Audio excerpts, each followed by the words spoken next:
Il-gvern ta' Roberta Bela qed ikompli jmur kontra r-rakkomandazzjonijiet tal-Ewropa u se jiftaħ l-istaġun tal-kaċċa fir-rebbija għal gamiema. Dan intqal waqt konferenza tal-aħbarijiet li saret l-erba' filgħodu minn BirdLife Malta, hekk kif propju l-erba' fetaħ l-istaġun tal-kaċċa tar-rebbija. Il-Head of Land Management fi ħdan BirdLife Malta, Mark Gawci, qal li l-asafar huma l-indikaturi tal-istat tal-post li jkunu qed ibejtu fih. Min-naħa tiegħu Nicolas Barbara li huwa l-Head of Conservation qal li BirdLife dejjem se tibqa' tipproteġi l-ambjent. Hawnhekk huwa appella li l-kaċċa tal-gamiema m'għandix issir fir-rebbija għaliex f'dak il-perjodu il-popolazzjoni ta' din l-ispeċi tkun l-aktar baxxa. Huwa qal ukoll li s-sena wara l-oħra l-gvern ta' Roberta Bela qed ikompli jmur kontra r-rakkomandazzjonijiet tal-Ewropa, rakkomandazzjonijiet bilan li jkabbru l-popolazzjoni tal-gamiema. BirdLife saħqet li l-gvern ma kienx ġustifikat li jiftaħ il-kaċċa tal-gamiema għaliex beqgħet speċi vulnerabbli fil-waqt li fakru li Malta huwa l-unika pajjiż fl-Ewropa li jiftaħ l-istaġun tal-kaċċa fuq il-gamiema fir-rebbija.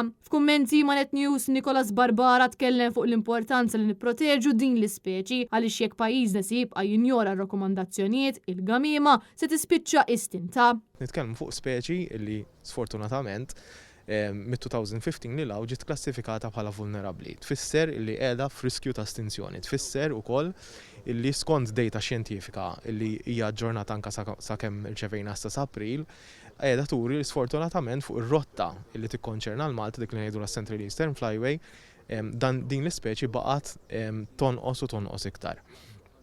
U għalhekk huwa iktar importanti illi Malta tagħti s-sem tagħha flimkien ma' membri stati oħrajn fil-konservazzjoni ta' dawn l-asafar, ġifieri li l-gamiema m'għandix tiġi kkaċċjata fir-rebbija.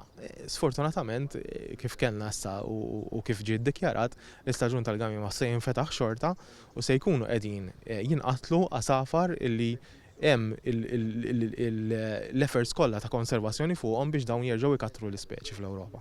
Intant waqt din il-konferenza ġimur il-proċess ta' meta qasfur jiġi fir-riserva tas-Simar fejn analizzaw f'liema stat ta' saħħa jinsab dan l-asfur kif ukoll minn fejn ġie, proċess li jsir f'numru ta' pajjiżi fl-Ewropa. Nieħdu xi isim tal-asafar, nieħdu l-tul tal-ġewnaħ għax dak ħafna speċi jgħidilna pereżempju hux raġel jew mara.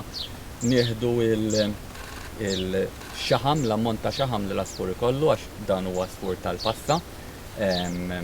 Allura jurina l-asfur għadux ġej u xles biex ikompli triqtu, niżnuh u nitilquh. Uħud minn dawn l-asafar ikunu ġejjin mill-Iżvizzera jew mill-Polonja u l-aktar mument ħelu kien meta dan l-asfur tar sabiex ikompli bil-passa tiegħu.